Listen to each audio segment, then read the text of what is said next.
있는데요. 먼저 1절을 보시면 아브람과 사라 그리고 롯이 이집트에서 돌아왔다. 이렇게 이집트를 떠나서 이제 다시 돌아온 것이죠. 12장에서 아브라함은 이집트에 내려갔다가 사라를 누이라 속이면서 지내려고 했죠. 그러다가 이제 그 어려움을 겪습니다. 그러나 그 어려움 가운데서 하나님의 도우심으로 이제 살아났습니다. 그리고 다시 나왔죠. 나와서 네겝으로 올라왔고 그리고 이제 베델로 다시 이동을 합니다. 그 내용이 쭉 나오는데요. 베델에 정착한 아브라함과 조카 롯은 이제 어려움은 있었지만 계속해서 그 재산은 축적이 된 것 같습니다. 그래서 2절에도 보시면 가축과 은과 금이 많은 부자였다. 뭐 기본적으로 재산이 있었는지 모르겠으나 시간이 지나면서 점점 재산이 늘어나는 하나님이 함께 하시면서 복을 받는 모습을 봅니다. 그러다 보니까 이제 함께 살면서 재산이 늘어난다라는 것은 그 당시로는 이제 가축이 많이 늘어나는 것이 대표적인 건데 가축이 늘어나는 것으로 인해서 아브라함과 조카 롯의 그 재산이 늘어나는 거죠. 그걸로 인해서 함께 이렇게 살아가기가 이제 어려워졌다라고 나옵니다. 그래서 아브라함의 목자들과 롯의 목자들 사이에 목초지 때문에 이제 다툼이 일어나기 시작하는 거죠. 오늘 본문에서는 8절부터 13절을 이제 건너뛰죠. 그런데 이제 그 내용은 아브라함이 롯과 분가를 하는 가운데서 아브라함이 조카 롯에게 먼저 좋은 땅을 차지해라. 나는 그 반대로 가겠다. 이렇게 양보하는 내용이 나옵니다.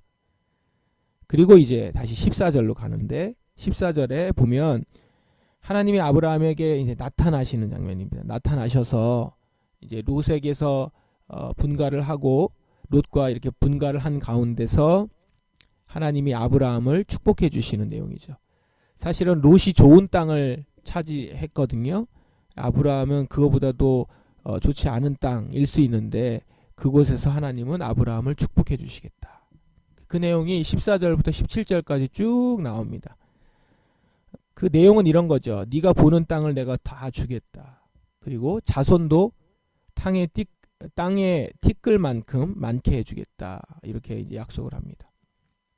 이것은 단지 부자 되게 해주겠다, 평안을 주겠다라는 것이 아니라 아브라함을 처음에 부르실 때 이제 목적하셨던 것이 있죠. 내가 너에게 복을 주고 내 이름을 창대하게 할 것이다. 12장에 바로 전장에 그 얘기가 나옵니다. 그리고 너를 축복하는 자를 내가 복을 내리고 너를 저주하는 자를 내가 저주할 것이다. 그래서 땅의 모든 민족이 너로 말미암아 복을 얻을 것이다. 이렇게 복의 통로가 된다는 그 말씀을 하시거든요. 이제 그 내용이 조금 더 확장돼서 더 분명하게 오늘 14절부터 쭉 나오는 것입니다. 오늘 이 본문을 보시면 이 내용을 아브라함 입장에서만 보지 마시고 지금 이 아브라함을 조상으로 하는 이스라엘 백성들이 이 이야기를 지금 읽고 있는 거죠. 이거 보고 있는 거거든요. 그때 당시 이스라엘 백성들은 대부분 다 들었겠죠. 아브라함 이야기를 이제 들었을 것입니다. 이걸 보면서 아브라함 이야기를 듣고 보고 있는 이스라엘 백성들을 생각하면서 한번 이 본문을 보십시오. 우리도 오늘 좀 독자잖아요. 독자로 아브라함 이야기를 보고 있는데 그러면 뭐가 보이냐면 하나님이 아브라함에게 계속 같은 약속을 하고 계시는구나 라는 걸 볼 수 있습니다. 아브라함 얘기가 12장부터 해서 쭉 계속 되는데 그 가운데 계속 반복적으로 하나님이 나타나셔서 아브라함에게 약속을 하는 장면이에요. 근데 그 내용이 전혀 다른 내용이거나 새로운 내용이 아니라 조금씩 더 분명해지고 확대되고 확장되는 거죠. 약간 빌드업 하듯이 그렇게 계속 약속이 더해지면서 더 분명해지는 것을 볼 수 있습니다. 발전되어 가는 것이죠. 처음 약속하고 다른 약속이 아니라 원래 처음 했던 약속을 아브라함에게 계속 더 확실하게 분명하게 얘기를 해주시는 겁니다. 그런데 이게 아브라함의 태도가 많이 달라지기도 하고 어쩔 땐 아브라함이 하나님을 의심하기도 하고 불평하기도 하고 또 때로는 왜 약속이 이루어지지 않느냐 이것 때문에 불안해하기도 하고 합니다. 이제 그럴 때마다 하나님이 나타나셔서 말씀하시고 설명하시고 또 분명하게 얘기하시고 그냥 말만 하시는 게 아니라 점점 더 그 약속을 이뤄가고 계시는 것을 볼 수 있습니다. 이걸 통해서 우리가 알 수 있는 것이 이겁니다. 오늘 이 어떤 주제로 보자고 말씀을 드렸죠? 하나님의 열심인데요. 이 하나님의 열심이라는 주제를 가지고 보시면 아브라함이 하나님을 지금 따라가는 것이 아니라 하나님이 아브라함을 따라가시면서 계속 지키셨구나라는 것을 알 수 있습니다. 사실은 아브라함이 이집트에 내려간 것도 믿음이 부족하기도 하고 때로는 자기 생각으로 이렇게 움직였죠. 하나님의 뜻은 아니었던 것으로 나중에 보면 나오는데, 근데 그곳에서 또 자기가 잔꾀를 부려서 사라 자기 아내를 누이라 속이면서 지내려고 하다가 사실 아브라함은 큰 곤경에 처한단 말입니다. 근데 그때 하나님께서 아브라함에게 약속하신 내용들을 이루어 주시는, 그래서 하나님께서 아브라함을 지켜주시는 것을 보게 되죠. 이런 일이 계속 나옵니다. 그러니까 여기서 우리가 볼 수 있는 게 뭐냐면 사실은 아브라함이 하나님을 따라서 하나님의 말씀을 순종해서 따라간다라고 하는데 실제 모양새를 보면 하나님이 아브라함을 따라가고 있는 거죠. 그래서 아브라함이 있는 곳마다 그곳에서 아브라함을 축복해 주시고 어려움에 처하면 지켜주시고 도와주시고 이런 것이죠. 이것을 보면서 다시 약속을 보니까 하나님의 약속이 어떠냐면 내가 가는 곳은 어디든 내가 복을 주겠다.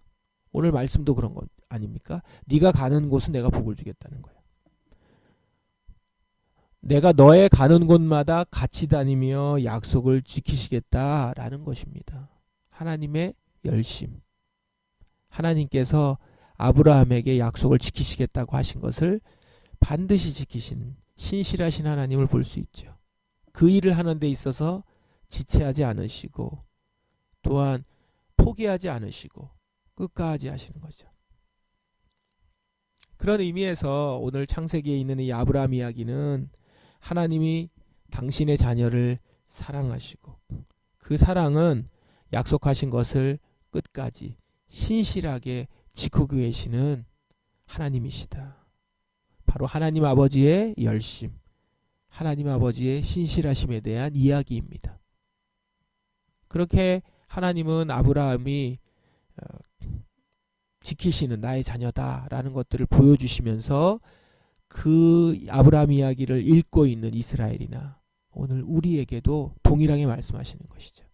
내가 가는 곳은 어디든 내가 지키겠다. 너에게 약속하신 것은 내가 지금도 지키면서 일하고 있다라는 것을 오늘 우리에게 말씀하고 계십니다.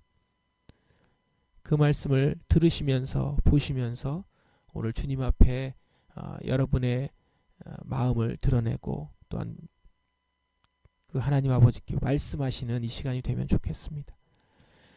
네, 이제 신약성경 같이 읽겠습니다. 빌립보서 3장 2절부터 12절 말씀 읽고 또 묵상하겠습니다. 육체적인 할례를 받아야 한다고 주장하는 악한 자들을 조심하십시오. 그들은 마치 개와 같은 자들입니다. 우리는 할례를 받은 사람들로서 하나님의 영으로 예배를 드리며 예수 그리스도 안에서만 자랑합니다. 우리는 우리 스스로가 얼마나 믿을 수 없는 존재인지 잘 압니다. 사실 육체적으로 보면 나 스스로를 믿을 수도 있습니다. 이 세상 어느 누구보다도 인간적인 조건을 더욱 많이 갖춘 사람이 바로 나입니다. 나는 태어난 지 8일 만에 할례를 받았습니다. 이스라엘 민족 중에서도 베냐민 지파의 자손이며 히브리인 중에서도 히브리인입니다. 모세의 율법은 내 인생의 안내자 역할을 하여 나는 율법을 가장 엄격히 지키는 바리새인이 되었습니다. 율법을 지키는 것에 너무나 열심이었으므로 교회를 핍박하기까지 하였습니다. 내가 모세의 율법을 지키고 따르는 데 있어서는 그 어느 누구도 허점을 찾을 수 없을 정도였습니다. 그때는 이 모든 것이 내게 너무나 소중하고 가치 있는 것들이었습니다. 그러나 예수 그리스도를 만난 이후 그 모든 것이 아무 쓸모없는 것임을 알았습니다. 그것들뿐만 아니라 이 세상 그 어떤 것도 내 주 예수 그리스도를 아는 것과 비교가 되지 않았습니다. 예수 그리스도를 위하여 나는 모든 것을 버렸습니다. 모든 것이 쓰레기처럼 아무런 가치가 없다는 것을 이제 압니다. 이로써 나는 그리스도를 알게 되었습니다. 또한 그리스도 안에 하나가 되는 기쁨을 얻었습니다. 내가 율법을 지키며 하나님께 구원을 얻는 것이 아닙니다. 하나님은 내 믿음을 보시고 나를 의롭다 하시며 자녀 삼아 주신 것입니다. 이제 내가 바라는 것은 그리스도를 알고 죽음에서 부활하신 그 능력을 체험하며 그리스도와 함께 고난받고 그분과 같이 죽는 것입니다. 그분을 따를 수만 있다면 나는 마지막 날 부활의 기쁨에 참여할 수 있을 것입니다. 내가 하나님께서 원하시는 모습으로 이미 완성되었다고 말하는 것이 아닙니다. 나는 아직 목표에 이르지 못했습니다. 나는 그 목표를 향해 열심히 달리고 있으며 그리스도 예수께 잡힌 바 된 그것을 잡으려고 쫓아가고 있습니다. 아멘. 우리 이 말씀도 잠시 묵상하겠습니다. 오늘 우리 찬양했던 그 찬양 가사가 나오는 말씀이죠. 네, 이 본문 잠시 묵상하고 같이 말씀 나누겠습니다. 우리 같이 이 말씀 보겠습니다.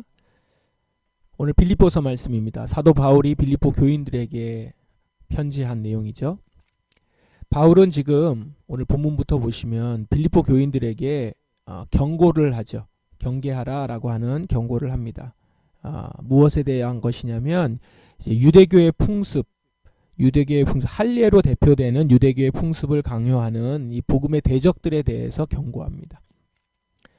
그러면서 자기도 유대주의자였다라는 걸 보여주죠. 4절 보시면 어느 누구보다도 인간적인 조건을 많이 갖춘 사람이었다. 자신이 그렇게 자신합니다. 유대교인으로서 모든 자격을 갖춘 사람이었다라는 것이죠. 게다가 율법을 지키는 것에 매우 열심이었던 사람입니다. 6절 후반절을 보시면 내가 모세의 율법을 지키고 따르는 데 있어서는 어느 누구도 허점을 찾을 수 없을 정도였다. 이렇게 자신하죠. 이렇게 열심이었다라고 이제 얘기를 합니다. 그러나 예수 그리스도를 만난 후에 모든 것이 아무 쓸모 없는 것이다 라는 것을 알았다라고 고백합니다. 그리고 그리스도 안에서 하나가 되는 기쁨을 얻었습니다. 바울이 깨달은 것은 이것입니다. 9절 보시면 내가 율법을 지켜서 하나님께 구원을 얻은 것이 아니다 라는 겁니다. 이 말은 하나님이 나를 위해서 하신 그 구원의 역사, 그 일을 수행하신 예수 그리스도를 보니까 내가 율법을 지켜서 구원을 얻을 수 있었던 것이 아니구나 라는 것입니다. 그분이 하신 일을 내가 할 수는 없다는 사실을 깊이 알았습니다.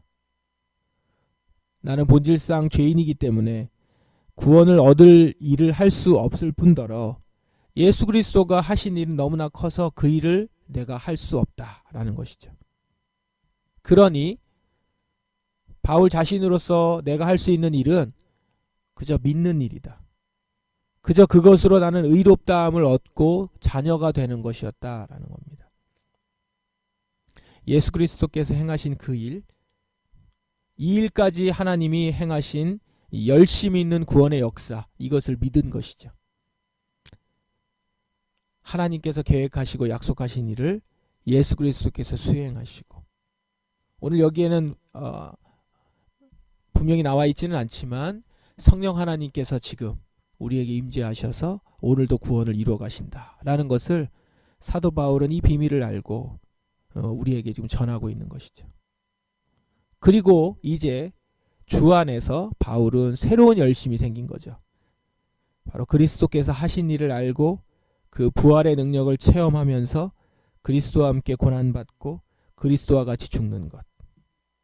그것은 이미 하신 예수 그리스도의 일에 동참하는 것이고, 그 가운데 우리도 부활을 경험할 것입니다. 그래서 바울을 먼저 사로잡으신 예수님을 이제 자신이 붙드는 것이죠. 그렇게 붙들고 예수님과 함께 가는 것입니다. 마치 그 어린 자녀가 아빠 손을 잡고 내가 아빠랑 같이 가줄게, 아빠 지켜줄게 이러면서 손을 잡고 가지만 사실은 아빠가 그 자녀의 손을 잡고 가는 것이죠. 그러면서 같이 가면서 붙들고, 먼저 붙들어 주신 예수님을 자신이 붙들고 간다. 그 안에서 하나가 된다라는 것을 바울이 경험하는 것이죠. 이 고백을 하면서 이 경험을 빌립보 교인들, 그리고 지금 이 빌립보서를 읽는 우리가 경험하길 원한다 라고 하신 말씀을 하는 겁니다. 말씀을 종합하겠습니다. 아브라함 이야기에는 아브라함을 향한 하나님의 열심이 나타나 있습니다. 하나님은 아브라함에게 약속하신 것을 이루시기까지 멈추지 않으셨습니다. 때때로 아브라함이 믿음이 흔들리고 오해하고 잘못된 길을 가거나 딴 일을 하더라도 하나님은 한 번도 아브라함을 놓지 않으셨습니다. 끝까지 아브라함과 하신 약속을 지키셨습니다. 그리고 이제 독자들은 아브라함의 이야기를 보면서 압니다. 하나님이 아브라함과 하신 약속은 오늘 우리에게까지 포함한 약속이라는 걸요. 하나님은 그 약속을 지키시기 위해서 당신의 아들 예수 그리스도를 보내신 것입니다. 사도 바울은 바로 이 약속을 발견했고 그 약속을 이제는 전하는 자로 선 것입니다. 그리고 하나님이 예수 그리스도를 통해 이루신 약속을 소용없는 것으로 만들려고 하는 이 유대주의자들을 경계하면서 그 약속을 지키신 하나님을 믿어서 예수 그리스도를 통해 이루신 하나님의 구원을 받으라 라고 전하는 것입니다. 먼 옛날 아브라함으로부터 계속 이어져 내려온 하나님의 약속, 하나님은 그 약속을 끝까지 지키기 위해서 계속 당신의 일을 해오셨습니다. 여기에서 우리는 하나님의 열심을 보는 것입니다. 하나님이 어떻게 열심으로, 열정적으로, 신실하게 당신의 약속을 지켜오셨는지, 아브라함 이야기뿐 아니라 그 이후에 출애굽 여정, 가나안에 들어가서 왕국을 이뤄서, 그리고 우리 중간기를 지나서 신약의 시대에 들어서서 예수 그리스도에게까지 하나님의 열심은 멈추지 않으셨습니다. 우리가 믿는 하나님은 이렇게 신실하신 하나님 아버지이십니다. 오늘 여러분 그분 앞에 내 마음을 내어놓습니다. 바울처럼 그 앞에서 내게 너무나 소중한 그 앞에서 내게 너무나도 소중하고 가치 있다 했던 것들은 모두 쓸모없는 것임을 이렇게 고백할 수 있는 여러분이 되기를 바랍니다. 예수 그리스도를 아는 것과 내가 가지고 있는 것은 비교되지 않습니다. 그렇기 때문에 이제 나는 그리스도 안에서 하나가 되는 기쁨을 얻었고 그 안에서 정말 진정한 열심, 새로운 열심이 우리 가운데도 다시 생기는 것이죠. 예수 그리스도 안에서 예수 그리스도의 하신 일을 알고 그 부활의 능력을 체험하고 그리스도와 함께 고난받고 그리스도와 함께 죽는 것. 그렇게 우리는 예수 그리스도의 일에 동참합니다. 오늘 이 사순절의 이 기간 동안 주님의 고난을 묵상하고 주님의 가신 길들을 보며 나 또한 그 길을 따라가는 것이죠.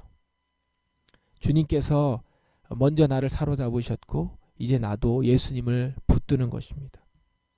오늘 그렇게 그리스도 안에서 하나가 되는 기쁨을 누리는 여러분 되시길 바랍니다. 오늘 주 안에서 참된 기쁨을 가지시고 주님이 오늘도 내게 약속하시고 계획하신 일을 멈추지 않고 포기하지 않고 행하시는 분이시라는 것을 경험하면서 하나님의 열심 가운데 오늘도 안전과 기쁨과 만족으로 살아가는 여러분들 되시기를 주님의 이름으로 축원합니다. 함께 기도하겠습니다.